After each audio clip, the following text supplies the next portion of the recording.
నమస్తే welcome to V3 news లక్ష్యం సమాజహితం నేను లిరిషా ముందుగా హెడ్లైన్స్ వికారాబాద్ లో రాహుల్ గాంధీ పర్యటన అత్యవసర సేవలు విద్యార్థుల పరీక్షలకు తీవ్ర ఇబ్బందులు భద్రాద్రిలో శ్రీరామనవమి కళ్యాణోత్సవం సమీక్ష సమావేశంలో పాల్గొన్న మంత్రి పొంగులేటి రింగ్ రోడ్డులో ప్రమాదం ఇద్దరికి గాయాలు ఎల్బీ నగర్ కామినేని హాస్పిటల్ కు తరలింపు అంగన్వాడీ సూపర్వైజర్ పై వేధింపుల ఆరోపణలు నాపై కుట్ర పన్నారని అంటున్న సూపర్వైజర్ సునీత ఇక వివరాల్లోకి వెళితే వికారాబాద్ మండలంలోని అనంతగిరి హరిత హోటల్లో తెలంగాణ ఆంధ్రప్రదేశ్ రాష్ట్రాల DCC అధ్యక్షుల ట్రైనింగ్ సెంటర్ ముగింపు కార్యక్రమం ఈరోజు జరుగుతోంది. ఈ కార్యక్రమానికి రాహుల్ గాంధీ హాజరైన నేపథ్యంలో పోలీసులు భారీ భద్రతా ఏర్పాట్లు చేశారు. పోలీసులు భద్రతా చర్యల వలన స్థానిక ప్రజలు ఇబ్బందులు కలిగిస్తున్నాయని ఆరోపణలు వ్యక్తమవుతున్నాయి. రాహుల్ గాంధీ వచ్చే మార్గంలో ప్రభుత్వ ఆసుపత్రి, SAP కళాశాలలు ఉన్నాయని ఆసుపత్రికి వెళ్లే రోగులు, ఇంటర్మీడియట్ పరీక్షలు రాయడానికి వెళ్తున్న విద్యార్థులను పోలీసులు అడ్డుకున్నారని స్థానికులు వాపోతున్నారు. అత్యవసరంగా వెళ్లే వారికి అనుమతి ఇవ్వడంతో ఆలస్యం జరుగుతోందని ఆరోపిస్తున్నారు. భద్రతా చర్యలు అవసరమే అయినప్పటికీ అత్యవసర సేవలు విద్యార్థుల పరీక్షలకు ఆటంకం కలగకుండా చూడాలని అధికారులు, స్థానికులు వాపోతున్నారు.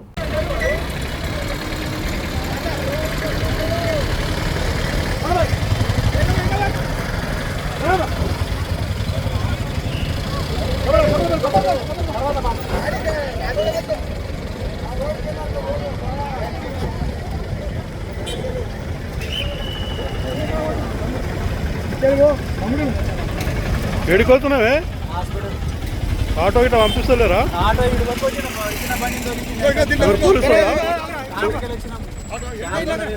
హాస్పిటల్ పంపిస్తలేరా? పోలీసు వాళ్ళే కదా.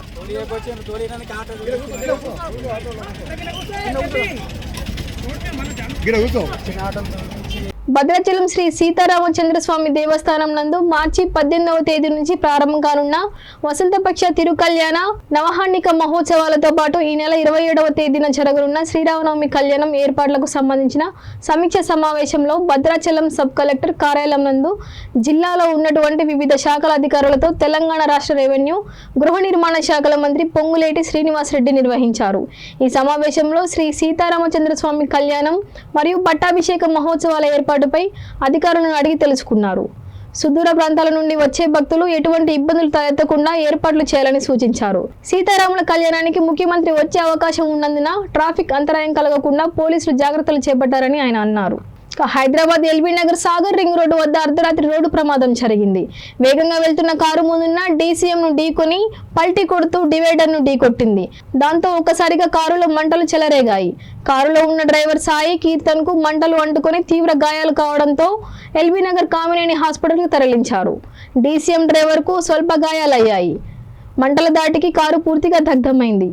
Car driver Sai Keerthan LB Nagar rock town కాలనీకి చెందిన వారుగా గుర్తించారు పోలీసులు. అతివేగం ప్రమాదానికి కారణమని తెలుస్తోంది. Nakarikal anganwadi sector supervisor G Sunitha ఆగడాలు మితిమీరాయని బాధితులు ఆరోపించారు. అంగన్వాడీ టీచర్లను వేధిస్తున్నట్లు ఆరోపించారు. అంగన్వాడీ టీచర్లను వర్గాలుగా వివరించి రాజకీయం చేస్తున్నారని విమర్శించారు. తనకు అనుకూలంగా ఉన్న వర్గానికి ఇష్టానుసారంగా సెలవులు ఇస్తున్నారని అంగన్వాడీ టీచర్ నాగమణి అంటున్నారు. ఇదంతా నాపై కుట్ర అని సెక్టర్ సూపర్వైజర్ సునీత అంటున్నారు. అంగన్వాడీ టీచర్ నాగమణి భర్త దొడ్డయ్య తనతో దురుసుగా ప్రవర్తించాడని, ఇది బయటపడుతుందనే ముందస్తుగా నాపై కుట్ర పన్నారని అంగన్వాడీ సూపర్వైజర్ సునీత ఆరోపిస్తున్నారు. నా పేరు పురుషటి నాగమణి దొడ్డయ్య గౌడు. నాది నల్గొండ జిల్లా నక్రేకల్ మండలము. నేను అంగన్వాడీ టీచర్ గా నక్రేకల్ మండలం నక్రేకల్ సెక్టార్ లోని మండలాపురం గ్రామంలో అంగన్వాడీ టీచర్ గా పనిచేస్తున్నాను. మా యొక్క సెక్టార్ పేరు నక్రేకల్. మా దగ్గర జి సునీత మేడం గారని సూపర్వైజర్ గా గత 8 సంవత్సరాల నుంచి పనిచేయడం జరుగుతుంది. తను అనేకమైన ఇబ్బందులకు నన్ను మానసికంగా వేధిస్తున్నారు. ఏ విధంగానంటే, నేను ఒక anganwadi teachers and helpers CITU union రాష్ట్ర సహాయ కార్యదర్శిగా పనిచేయడము ఆమెకు నచ్చక, మేమందరం ఒక యూనిట్ మీద ఉండడం ఆమె జీర్ణించుకోలేక నన్ను ఎన్నో విధాలుగా గురి చేయడం జరుగుతుంది. నువ్వు అప్ అండ్ డౌన్ చేస్తున్నావు, నువ్వు పని చేయటం లేదు, ఊరికే నువ్వు టైంకు నువ్వు వీడియోలు పెట్టట్లేదు, నువ్వు ప్రీ స్కూల్ నడపట్లేదు, రోజుకి ఏదో ఒక రకంగా నా మీద ఫోన్లు చేసి టార్చర్ పెట్టడం. నేను బదులుగా ప్రశ్న, మేడం మీరు రండి విజిట్ కి, మీరు ఏ క్షణం వచ్చినా కూడా 8:30 నుంచి 4 వరకు నేను ఎనీ టైం నేను నా సెంటర్ లోనే ఉంటున్నాను, మీరు విజిట్ కు రండి అంటే మళ్ళీ విజిట్ కు రాదు. తన ఇష్టం వచ్చినప్పుడు నెలకో 15 రోజులకో తన ఇష్టం వచ్చినప్పుడు వస్తది. వచ్చి కళ్ళ ముందు అందరి ముందు మెనూ ప్రకారం వంట చేస్తలేరు అని మాట్లాడుతుంది. మాకు మెనూ ప్రకారం కూరగాయల బిల్లులు కనీసం 2 సంవత్సరాలకు ఒకసారైనా సరిగ్గా రావు. రాకపోయినా కూడా మా సొంతం జీతాలకు వెళ్ళి మేము కూరగాయలు తెచ్చి మెనూ ప్రకారం వంట చేయడం జరుగుతుంది.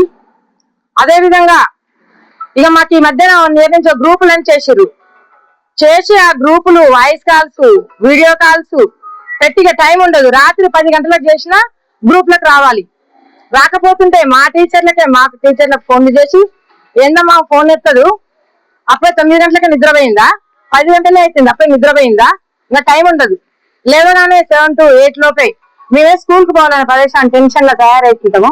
అప్పుడు కాల్ చేస్తుంది, ఏంటమ్మా ఇంకా పలానా ఆమె రాలేదు, ఫోన్ చేయండి అని మాకే పంచాలు పెట్టి. అదేవిధంగా తన డ్యూటీ విషయంలో తన పనులు తను చేయకుండా మా టీచర్లు 25 మంది ఉన్నాం, 25 మందిలో 2-3 గ్రూపులు చేసి మీ టీచర్లను మీరే టార్చర్ చేయాలి, మీ టీచర్లని మీరే పనులు చేపియాలి, నేను మాట్లాడితే నన్ను బదనాం చేస్తారు అని ఏదో ఒక సాకుతోటి మా గ్రూపులు చేసి మాకు పంచాయతీలు ఎట్లా క్రియేట్ చేస్తుందంటే, వాళ్ళనా క్యాప్చర్ కొట్టలేదు ఫోన్ చేయండి అమ్మా అని వాళ్ళకి పెడుతుంది మెసేజ్. ఆమె మళ్ళీ గ్రూప్ లో ఆమె ఏం చేస్తుంది, ఆ టీచర్ ఎందుకంటే కొంతమంది తొత్తులుగా చేసుకుంది, తనకు అందుబాటులో ఉంచుకుంటది, వాళ్ళకి ఎప్పుడంటే అప్పుడు సెలవులు ఇస్తుంది. అందరినీ సమానంగా చూసే ఒక సూపర్వైజర్ మేడం గారు పక్షపాత బుద్ధిని చూపిస్తున్నారు. ఈ పక్షపాత బుద్ధి వల్ల టీచర్లు నర్వస్ అవుతున్నాము. కాకపోతే నేను ఒక అధ్యక్షురాలుగా వాళ్ళకున్నా కాబట్టి వాళ్ళ యొక్క బాధని నాకు చెప్పుకోవడం మిగతా టీచర్లు జరుగుతుంది. సూర్యాపేట జిల్లా కేంద్రంలోని విజేత పాన్ షాప్ జనరల్ స్టోర్ దగ్ధమైంది. సోమవారం తెల్లవారుజామున 4 గంటల సమయంలో షాపు నుండి మంటలు పొగ రావడంతో స్థానికులు గమనించారు. వెంటనే ఫైర్ సిబ్బందికి సమాచారం ఇవ్వడంతో ఘటనా స్థలానికి వచ్చి మంటలు అదుపు చేశారు. ఇప్పటికే షాపులో ఫర్నిచర్ సామాను పూర్తిగా దగ్ధమైంది. షార్ట్ సర్క్యూట్ కారణమై ఉండవచ్చని స్థానికులు యజమాని అంటున్నారు. షాపులో సుమారు 5 లక్షల విలువైన సామాను, ఫర్నిచర్, 35,000 నగదు ఉన్నట్లు సమాచారం.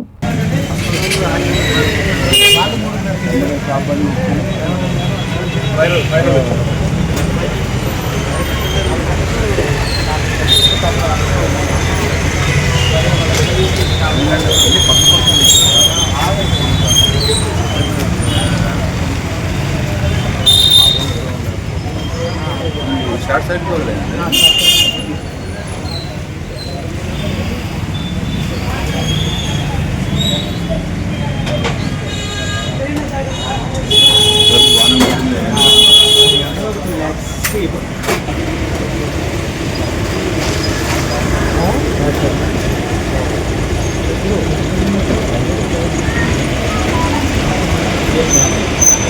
సూర్యాపేట జిల్లా తిరుమలగిరి మున్సిపాలిటీ పరిధిలోని తెలంగాణ చౌరస్తాలో బీఆర్ఎస్ ఫ్లెక్సీలను మున్సిపాలిటీ సిబ్బందితో మున్సిపల్ కమిషనర్, పోలీసు అధికారులు తొలగించడంతో వివాదానికి దారితీసింది. మున్సిపల్ ఎన్నికల్లో తిరుమలగిరి గడ్డపైన బీఆర్ఎస్ పార్టీ గులాబీ జెండా ఎగరవేయడంతో అది చూసి తట్టుకోలేక కాంగ్రెస్ పార్టీ నాయకులు ఈ చర్యకు పాల్పడ్డారని బీఆర్ఎస్ నేతలు ఆరోపించారు. పోలీసులను, అధికారులను అడ్డుపెట్టుకుని మున్సిపల్ సిబ్బందిని ఇబ్బంది పెడుతూ అర్ధరాత్రి బీఆర్ఎస్ పార్టీ ఫ్లెక్సీలను తొలగించి కాంగ్రెస్ పార్టీకి సంబంధించిన ఫ్లెక్సీలు పెట్టించే పని పెడుతున్నారని మండిపడ్డారు. ఇక ఇవి బులెటిన్ అప్డేట్స్, చూస్తూనే ఉండండి V3 న్యూస్, లక్ష్యం సమాజ హితం.